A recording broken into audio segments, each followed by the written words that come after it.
Hey, what's good guys? This is Nightwing2303. This is not something that I normally do, but a lot of people requested it, most likely because I am an actual Power Ranger fan. But here are my thoughts or a review on the brand new Power Rangers movie. To sum things up in one word, it was more phenomenal. So with that being said, it's morphin' time.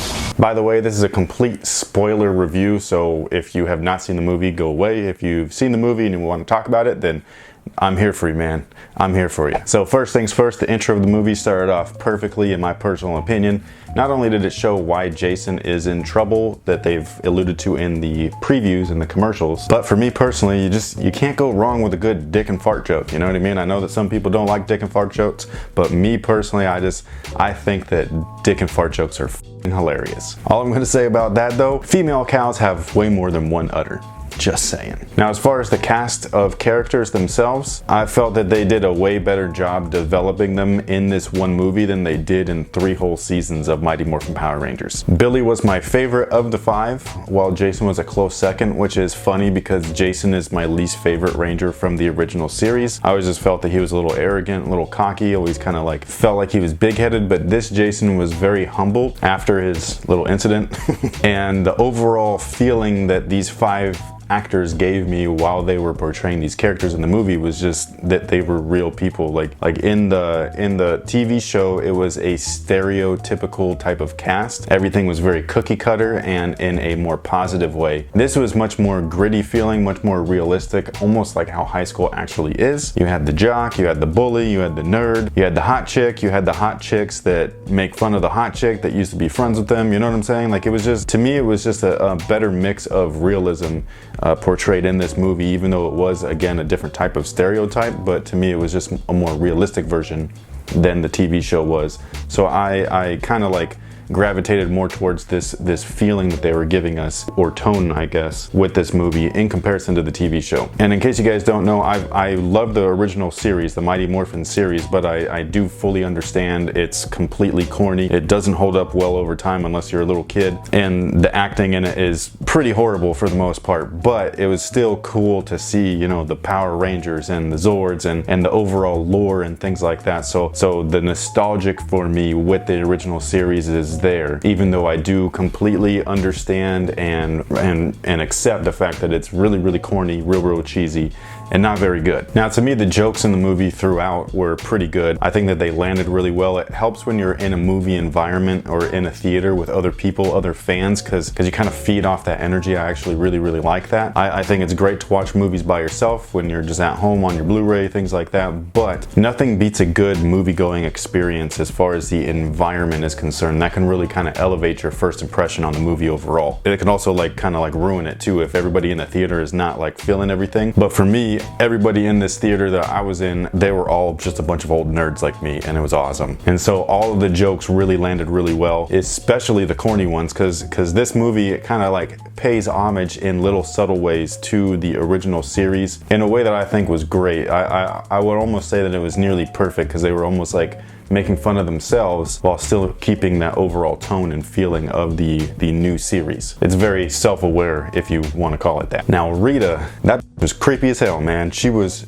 legit like scary movie type creepy, and I don't like scary movies, but I thought that change for that character made way more sense for the new, universe that they're trying to establish than the original, mouth moving but words not matching up to it type of Rita that we got in the original series. She did become a little bit more corny as the movie went on, because when she first lands in the movie, especially just from the opening scene all the way until when you first reintroduce her to yourself as kind of like this weird zombie corpse, all of that is super creepy and real dope. And then it gets progressively cornier as the movie goes along. I don't know if that was intentional or not, but that's just what I noticed. It didn't bother me though, because like I said, it's like this movie was self-aware of itself, and so it really knew when to be serious and when to be jokey. There were times when she actually reminded me of the later Freddy Krueger in the later movies, because he's just like a weirdo, you know what I mean? He's kind of a perv, he's grotesque and all this stuff, but he's also cracking these lame jokes that you're like, what? And so it's just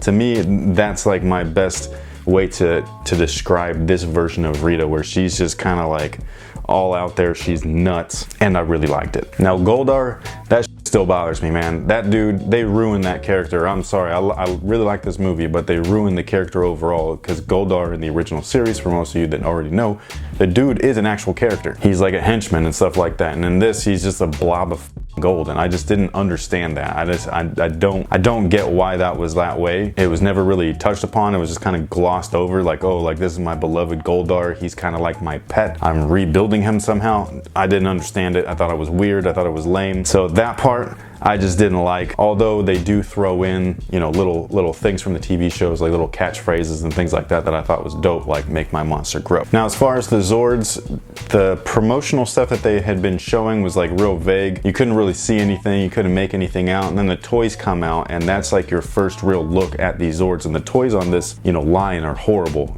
to me. Up there you can't see them, but like the legacy Zords are up there, and there's just like a lot of detail with every character, and even in the original action figures that were nowhere near as cool as these legacy versions, they still had more detail than these new Zords did. These new Zords were just giant pieces of plastic, one color, all that stuff. It just, there was nothing to them, so I really didn't have a good point of reference as far as like what to expect until the actual movie was there. And in action, like visually, the Zords were awesome. I loved how everybody was piloting their own Zords in the beginning, like everything was separate. We never really saw that much in the TV show, with the exception of maybe like the Thunder Zords with the separate red Zord, the Tiger Zord by itself, the Dragon Zord by itself, you know what I mean? But you never saw the original 5 just kind of like going all out and just doing their shit. Something that was kind of strange though is that when they almost kind of like died, I guess, they seem to have accidentally formed the Megazord. Rita looked genuinely surprised at that point, so I don't know if that was something that was original to the original Rangers, like Zordon's Rangers, like his crew of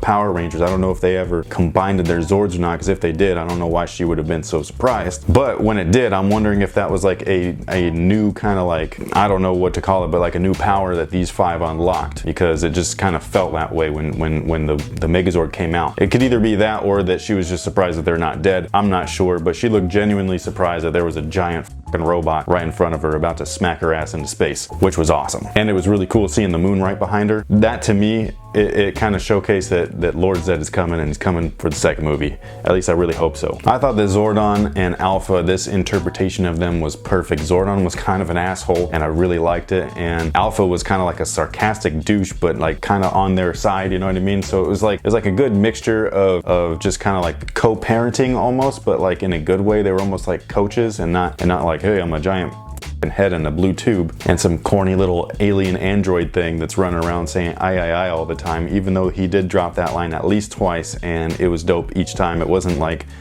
cringeworthy like it was in the show. There were OG cameos. They had the original Pink Ranger and Green Ranger, which was awesome. They were not speaking roles or anything like that, but they were thrown in there right at the end, and I thought that it was perfect. In a separate universe, it looks like Tommy and Kimberly do get together, which is pretty cool. The whole Zeo Crystal theme that they had from the jump of the movie is interesting, because as most of you guys know, or at least I hope you do if you're a Power Ranger fan, there was Power Ranger Zeo directly after Mighty Morphin, and so that could be a plot device in future installments of this series if they ever do end up getting to that like 4, 5, 6, 7 that they plan on, which I don't know if they're even going to be able to get to like a full trilogy. But it's just interesting that they have a different, you know, route already set up with the Zeo Crystals on Earth. Overall, I thought that the entire movie was just a really great use of the Power Rangers themselves. I loved everything that they did from start to finish. The little hits and nods that they had to the original series, little lines, things like that. I thought that they were just put in beautifully. Like they were so on point. It was almost like, oh, you were reading my mind right there. Especially when the Zords were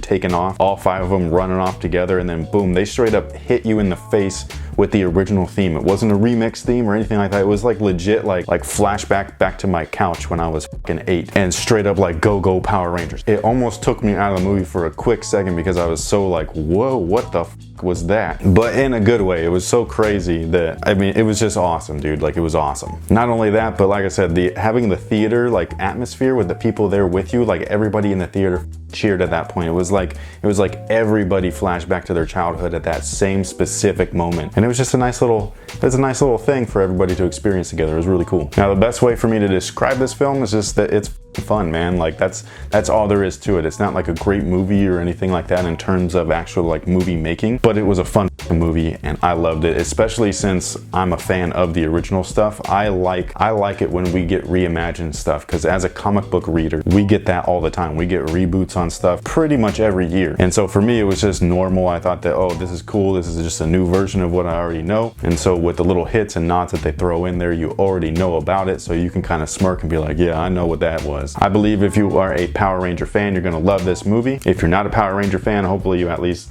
enjoy the movie. Hopefully it's at least fun for you. It was kind of like The Breakfast Club mixed with Chronicle with a little bit of Power Ranger stuff in there. And to me, I just thought that the whole tone of everything, again, from start to finish, it was awesome, man. It was so cool. It was fun. It was fresh. It was a fresh new take. I totally dig it, dude. So that pretty much takes care of my thoughts on the brand new Mighty Morphin Power Ranger movie. Or actually, it's not the Mighty Morphin Power Ranger movie. It's just Power Rangers. Let me know what you guys think about it. Hopefully you guys actually watched it. Again, I just thought it was so much fun that I really want to see it a second time. I can't wait for it to come out on Blu-ray, because that movie I might just watch like every once in a while just to get myself in a good mood. I still watch the original Mighty Morphin Power Ranger movie to this day, and I think that one is awesome in its own way, just the way that I feel about this one. So thank you guys so much for watching. Thanks for all your support. Make sure to leave your comments down below on what you guys thought of this movie. Thumbs up, thumbs down, what is it? So again, that pretty much takes care of it. Thank you guys so much for watching. Thanks for all your support. Stay nerdy, my friends, and until next time, guys, have a good one.